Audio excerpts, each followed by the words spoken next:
Halo semua, di sini dengan Moldi, kembali lagi bersama saya. Saat ini saya akan melakukan video review mengenai SmartFriend Android Max V bagian kedua.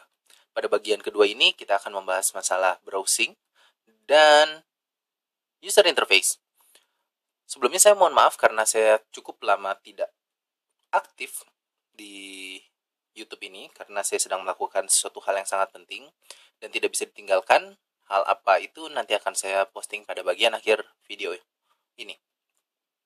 Nah, langsung saja kita mulai dari bagian kedua dari review SmartFriend Android Max V. Bagian pada yang pertama ini saya akan mulai dari user interface. Dengan user interface karena memiliki sistem operasi Android 4.2.1 sehingga kita akan melihat beberapa perbedaan dari 4.1 yang sebelumnya biasanya saya review. Dari Jelly Bean 4.1 ini Jelly Bean versi 4.2.1 merupakan ya mungkin tidak yang terbaru tapi cukup baru jika dibandingkan dengan beberapa kompetitor yang ada di pasar saat ini. Cukup bagus sebenarnya, memberikan nilai jual yang lebih. Pada bagian lock screen kita bisa lihat bahwa saat ini kita bisa menambahkan widget pada lock screen. Sesuatu hal yang mungkin tidak bisa kita lakukan pada Android Jelly Bean sebelumnya. Ini adalah widget dari Google Plus dan teman-teman pun bisa menambahkan widget yang lain lagi seperti Gmail, Google Now dan sebagainya. Messaging juga bisa. Mungkin saat ini jumlahnya masih terbatas, tapi yang jelas karena Google memberikan ini sebagai fitur built-in pada sistem operasinya, maka kita bisa lihat bahwa arahnya nanti akan ke situ, atau bisa dibilang nanti akan ada beberapa aplikasi lagi dari Play Store yang dapat memfasilitasi widget pada lock screen. Dan yang kedua yang berbeda adalah kalau kita swipe dari sisi kanan menuju ke kiri sini, kita akan langsung loncat ke foto atau ke kamera. Mungkin sebelumnya fitur ini bisa terlihat dari beberapa user interface lain yang merupakan bawaan dari mereknya seperti TouchWiz pada Samsung atau Sense pada HTC atau Optimus UI pada LG. Tapi ini merupakan fitur built-in dari 4.2.1 sendiri. Dan bisa dilihat bahwa user interface-nya tidak sama atau agak sedikit berbeda dari pure Android atau vanilla Android. Dilihat app tray-nya pun berbeda, dapat diedit dan sebagainya. Karena sebenarnya SmartFriend Android Max V ini memiliki custom launcher bawaan, yaitu yang mereka beri nama adalah Mi Favor Launcher. Mi Favor Launcher ini merupakan launcher kostumalisasi yang dikostumalisasi oleh ZTE atau ZTE, merupakan suatu produsen ponsel dari China yang memberikan kostumalisasi lebih ketimbang user interface bawaan dari Google-nya sendiri. Apa aja yang bisa dikostumalisasi? Kita lihat lebih lanjut. Yang pertama adalah mungkin teman-teman bisa lihat di sini. Dari awal kita ada customization settings. Jadi di sini kita bisa memilih temanya. Namun sayangnya yang bisa saya lihat adalah di sini cukup rumit bawaannya. Entah kenapa ada kotak-kotak ini, saya kurang mengerti sebenarnya. Tapi di sini bisa kita lihat, kita bisa memilih tema.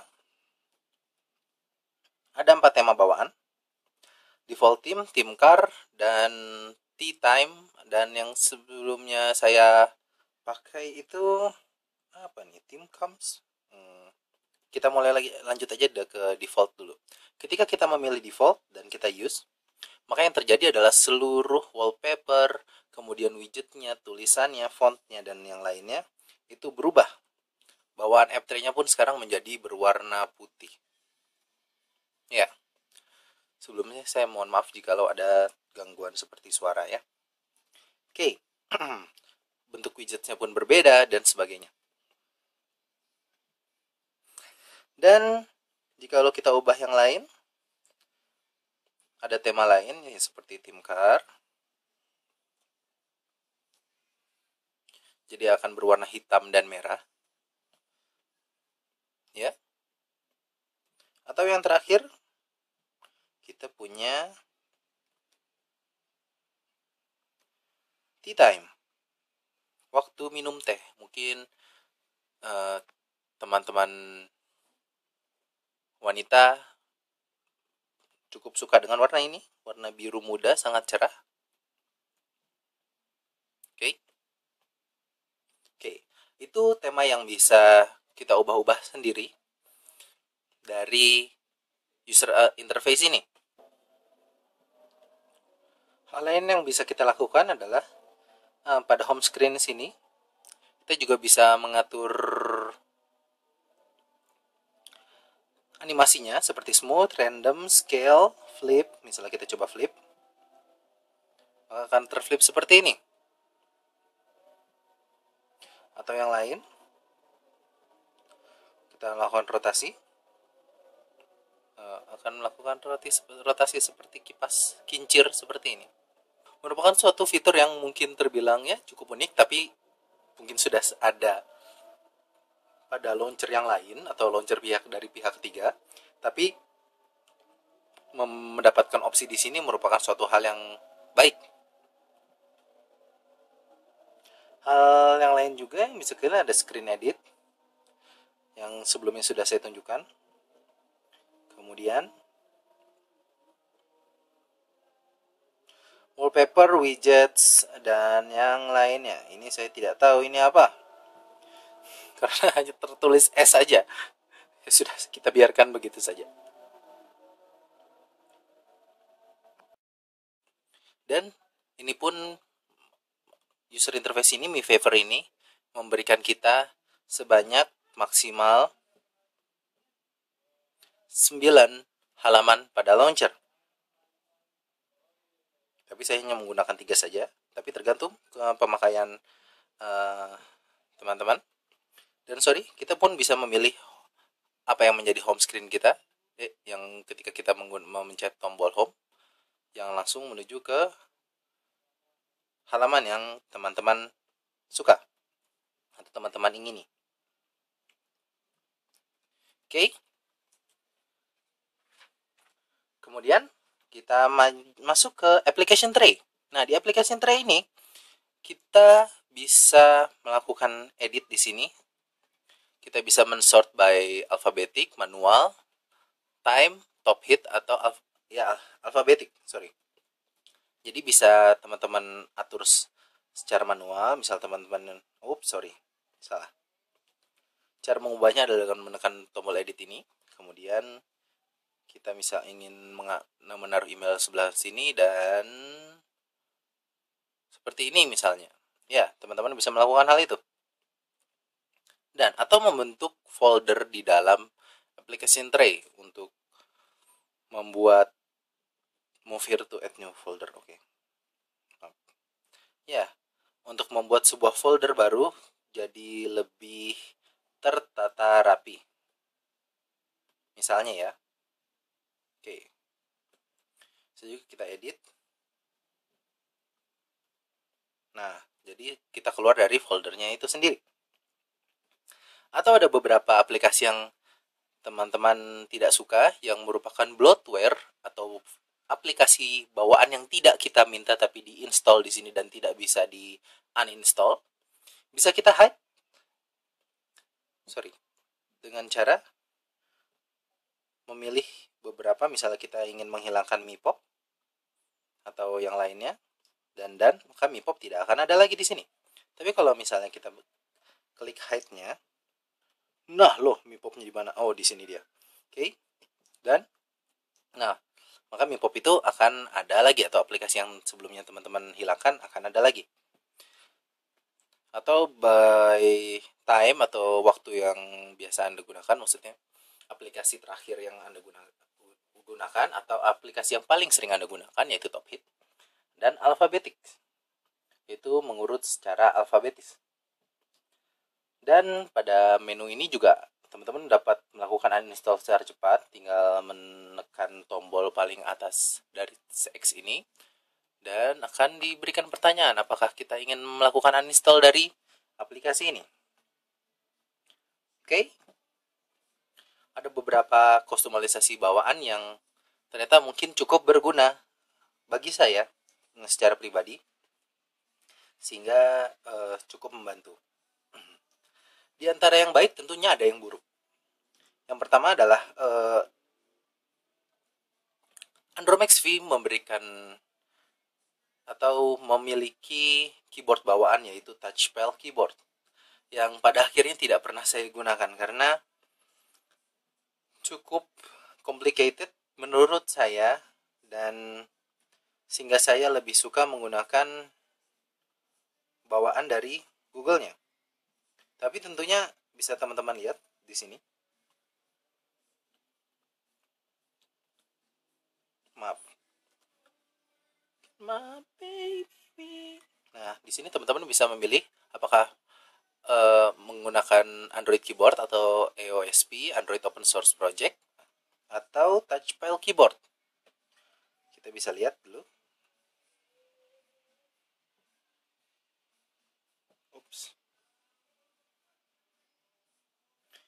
Sorry, kita bisa pilih ke touchpad keyboardnya. Terus kita lihat di sini misalnya kita. Oke, sebenarnya dia memiliki fitur yang lebih banyak timbang yang bawaan dari Google-nya. Namun saya sedikit bingung terhadap penggunaannya. Jadi saya tidak menggunakan ini. Bisa dilihat, tap to open fast setting, predictionnya on atau predictionnya off. Ya, pokoknya seperti itu. Saya nggak bisa pakai ini. Oke, pokoknya teman-teman dapat apa yang saya ingin berikan.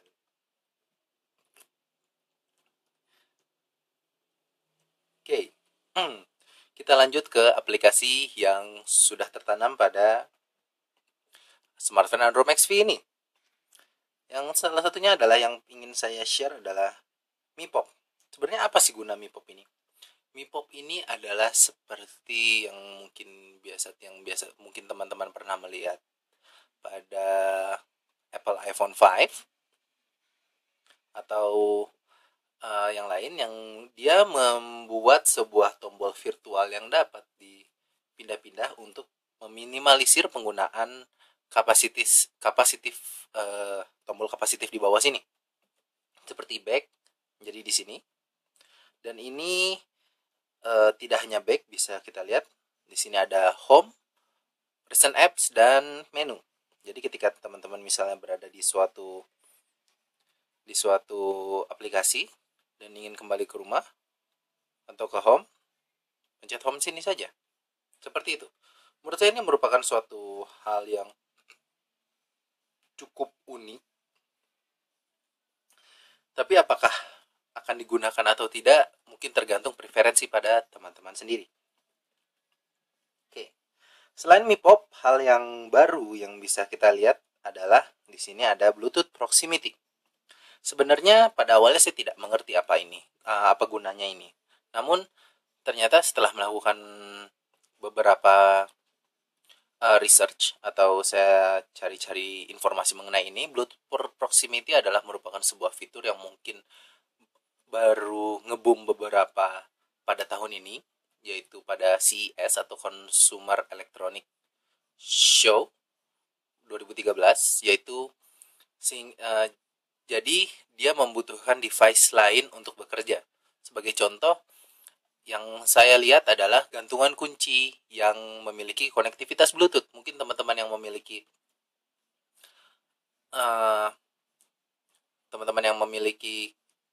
problem lupa menaruh kunci dapat menggunakan gantungan kunci tersebut dan mengikatnya pada kunci yang teman-teman inginkan. Dan ketika kunci itu hilang, maka Bluetooth proximity ini dapat membantu teman-teman untuk mencarinya, seperti jarak posisinya, seperti apakah saya berjalan lebih jauh atau lebih dekat, atau melakukan screenshot dari posisi GPS built-innya. Tentunya tergantung pada itu tambahan atau device tambahan yang ada di pasaran. Tapi mungkin di Indonesia ini belum terlalu ramai digunakan. Dan yang lain adalah wireless input device. Seperti teman-teman bisa melakukan koneksi terhadap ponsel ini melalui keyboard Bluetooth atau mouse Bluetooth. Cuman sayangnya saya tidak memiliki keduanya, jadi tidak bisa saya gunakan. Saya mohon maaf. Ada aplikasi lain, yaitu Movie Studio, adalah sebuah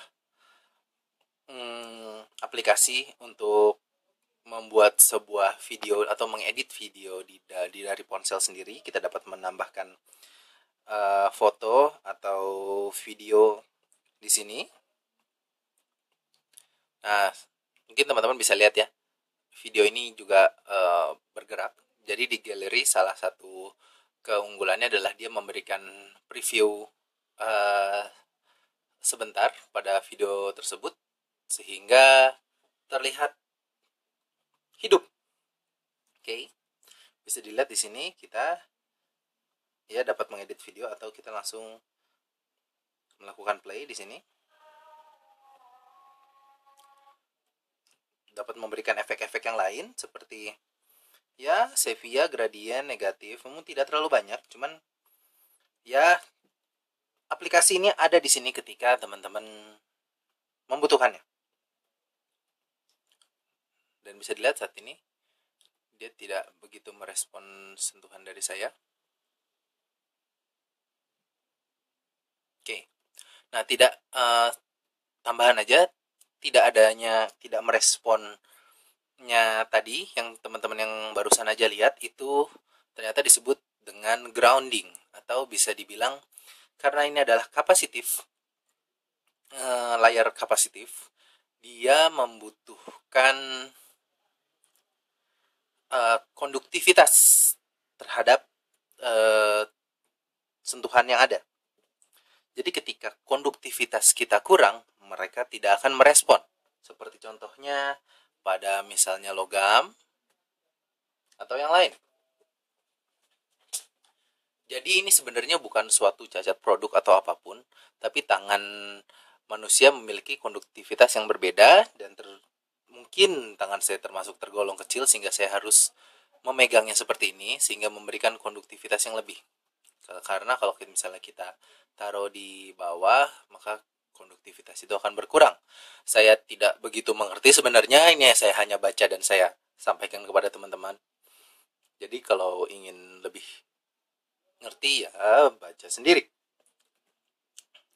Oke, selanjutnya yang saya ingin share adalah full share ini. Full share ini juga sebenarnya seperti kita ingin misalnya teman-teman memiliki speaker dengan konektivitas WiFi, ingin melakukan memplay musik dari Andromax V, tinggal di share ke sana dan langsung keluar di speaker yang wireless tersebut. Namun sekali lagi sayangnya saya tidak memiliki speaker tersebut, jadi saya tidak dapat menunjukkannya kepada teman-teman. Saya mohon maaf.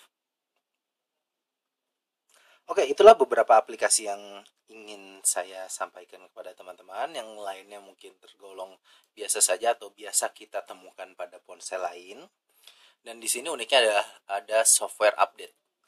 Saya tidak tahu apakah akan diupdate lagi, namun biasanya sih kecil kemungkinan kalau SmartFriend melakukan update tanpa dijanjikan terlebih dahulu. Sebagai contoh mungkin Andromax yang SmartFriend Andro yang justru malah dijanjikan tapi tidak mendapatkannya, atau yang lain.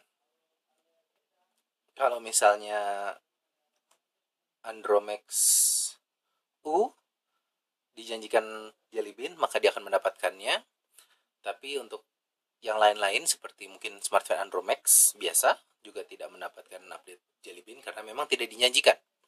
Namun ini tidak dijanjikan apapun, tapi akan sangat aneh ketika ada software update di sini, tapi tidak diupdate aplikasinya atau sistem operasinya.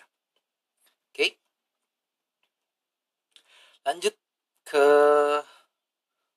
browsing. Nah, pada browsing ini sebenarnya saya ingin men-share sesuatu dulu, bahwa sebenarnya seperti yang mungkin dulu saya pernah katakan, bahwa ponsel yang smart tentunya harus memiliki konektivitas yang cukup bagus. Harusnya, karena akan sangat aneh ketika menggunakan ponsel yang begitu pintar tapi tidak bisa melakukan internet. Di sini saya hanya ingin men-share apa yang benar-benar terjadi saja. Saya pernah mendapatkan 800 kbps, kemudian 59 kbps, sempat mencapai 1 megabyte per second, yaitu tanggal 27 Juli.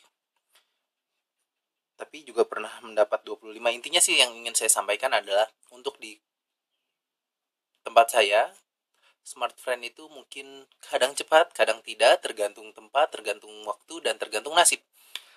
Jadinya bisa saya katakan kepada teman-teman bahwa mungkin teman-teman yang menganggap smartphone cepat, yang mungkin di daerahnya memang cepat, atau yang mengeluh jikalau lambat, ya mungkin memang pada daerah situ tidak begitu baik.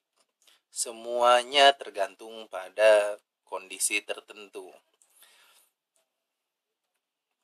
Oke? Oh iya, kita lanjut ke browsing. Sampai lupa.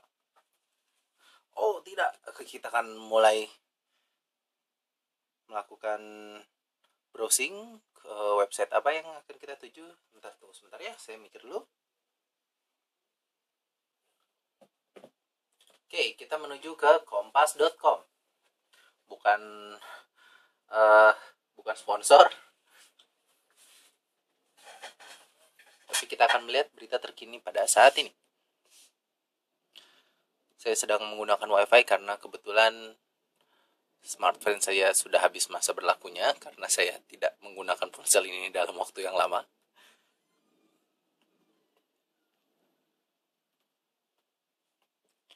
Oke.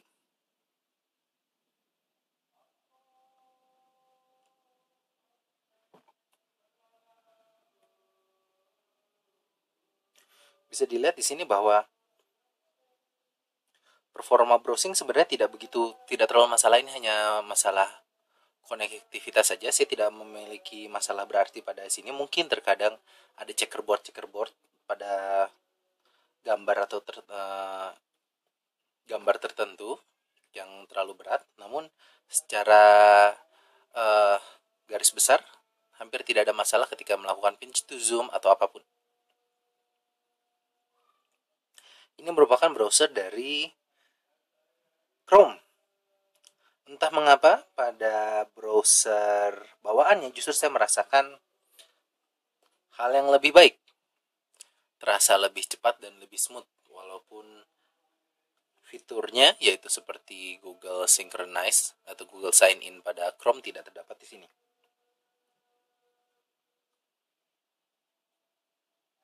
Ada beberapa fitur juga seperti Save to Bookmarks, Save to Offline Reading, dan yang lain-lain, atau Request Desktop Site.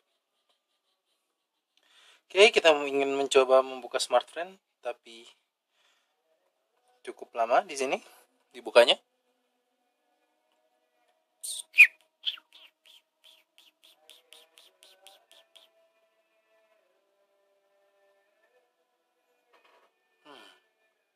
Oke, saya harus tunggu sebentar. Oke. Sini bisa dilihat smartphone-nya, tarif dan yang lainnya. Bisa dilihat bahwa ini memang membuka sebuah aplikasi mobile, maksudnya browser yang mobile yang tipenya untuk ponsel.